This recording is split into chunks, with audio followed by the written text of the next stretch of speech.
Hi friends, Yatharthavadi లోక విరోధి అంటూ ఉంటారు. అయినప్పటికీ నేను ఎప్పుడు నిజాలే చెప్తూ ఉంటాను.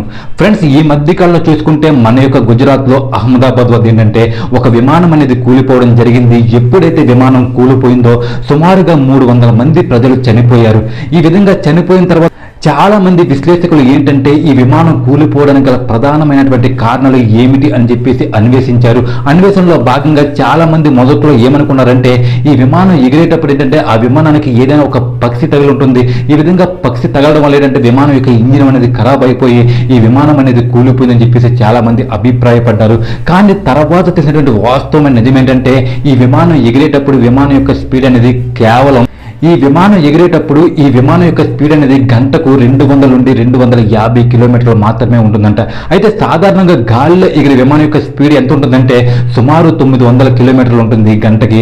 అయితే అటువంటి టైంలో ఏంటంటే ఏదైనా ఒక పక్షి ఢీకుంటే విమానానికి ప్రమాదం జరుగుతుంది. కానీ ఈ విధంగా విమానం ఎగిరేటప్పుడు ఏంటంటే పక్షి ఢీకుంటే దానికి పెద్దగా ప్రమాదం అనేది జరగదని చెప్పేసి తర్వాత తెలిసింది.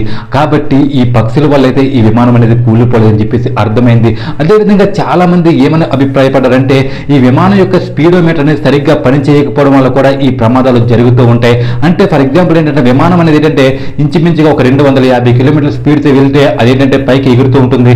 కానీ ఒక స్పీడోమీటర్ సరిగ్గా పనిచేయకపోవడం వల్ల ఏంటంటే కేవలం 100 కిలోమీటర్లు 150 కిలోమీటర్ల స్పీడ్తో వెళ్ళినప్పుడే విమానం అనేది టేకాఫ్ అయితే అది మళ్ళీ కిందకి దిగిపోయేటటువంటి ప్రమాదం ఉంది.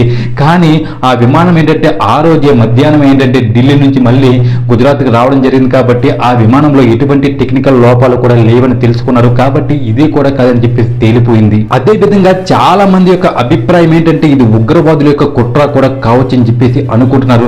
నిజానికి వాళ్ళు అలా అనుకోవడం తప్పు కాదు. ఎందుకంటే అలా అనుకోవడానికి బలమైన కారణాలు ఉన్నాయి. ఏంటి ఆ బలమైన కారణాలు అంటే ఈ ఘటన ఎక్కడ జరిగిందంటే గుజరాత్ రాష్ట్రం జరిగింది. ఈ గుజరాత్ రాష్ట్రం ఎక్కడుందంటే పాకిస్తాన్కి సరిహద్దు రాష్ట్రం. ఎవరైనా ఉగ్రవాదులు ఏంటంటే అక్రమంగా భారతదేశంలోకి చొరబడితే వాళ్ళు తప్పనిసరిగా ఏంటంటే గుజరాత్ రాష్ట్రంలోకి వచ్చేటటువంటి అవకాశం ఉంది. కాబట్టి వాళ్ళు వచ్చి ఇటువంటి ఏంటంటే ఒక విధ్వంసకర పరిస్థితిని వాళ్ళు క్రియేట్ చేయవచ్చు. కాబట్టి ఇది ఉగ్రవాదులు అయ్యేటటువంటి అవకాశం ఉంది. అదే విధంగా ఈ గుజరాత్ రాష్ట్రం అనేది ఏంటంటే నరేంద్ర మోడీ గారి యొక్క సొంత రాష్ట్రం. నరేంద్ర మోడీ గారి యొక్క ప్రభావాన్ని తగ్గించేందుకు ఆయన్ని కించపరిచేందుకు కూడా ఇటువంటి ఒక ప్రయత్నాలు చేయొచ్చు ఆ ఉగ్రవాదులు. నెక్స్ట్ అదే విధంగా ఆ విమానంలో ప్రయాణించే వ్యక్తి ఎవరంటే గుజరాత్ మాజీ ముఖ్యమంత్రి.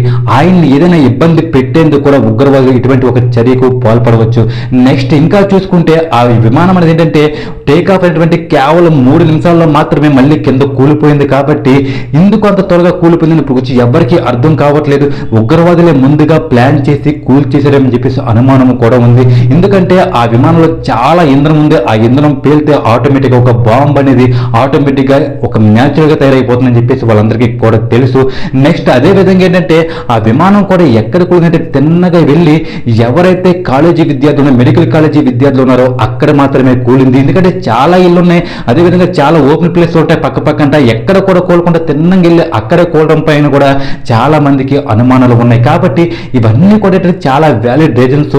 కాబట్టి ఇది ఉగ్రవాదుల చర్య కూడా అయ్యేటటువంటి అవకాశం ఉందని చెప్పేసి చాలా మంది అనుకుంటున్నారు. ఎందుకంటే మొదటి 2 కాదని తేలిపోయింది. ఎందుకంటే పక్షుల వాళ్ళు ఏంటంటే ఎగిరేటప్పుడు ఏంటంటే అంత పెద్ద ఇబ్బంది రాదు.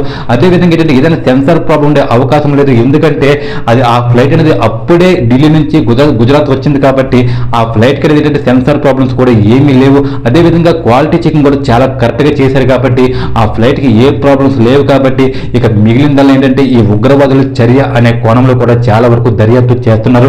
నిజానికి ఫ్రెండ్స్ నేను ఒకటే చెప్తున్నాను, ఒకవేళ భగవంతుడి దయ వల్ల ఇదేంటంటే యాదృచ్ఛికంగా అనుకోకుండా దేవుడు ఏంటంటే వాళ్ళ తల రాస్తే మనం ఏమీ చేయలేము. కానీ కావాలని ఈ పాకిస్తాన్ ఉగ్రవాద కొడుకులు మాత్రం ఈ విధంగా కనుక చేస్తే ఖచ్చితంగా భారతదేశం యాక్షన్ ఏంటంటే ఈసారి కాశ్మీర్ కోసం కాదు పాకిస్తాన్ లేకుండా చేయడంగానే ఉంటుందని చెప్పేసి నా యొక్క ఉద్దేశం. ఫ్రెండ్స్, ఏది ఏమైనా సరే ఇటువంటి ఒక సంఘటన జరిగినప్పుడు ఏంటంటే మనం కూడా ఏమీ చేయలేం, ప్రభుత్వానికి సహాయం చేయడం తప్ప. వీలైతే ప్రభుత్వానికి సహాయం చేద్దాం ఫ్రెండ్స్.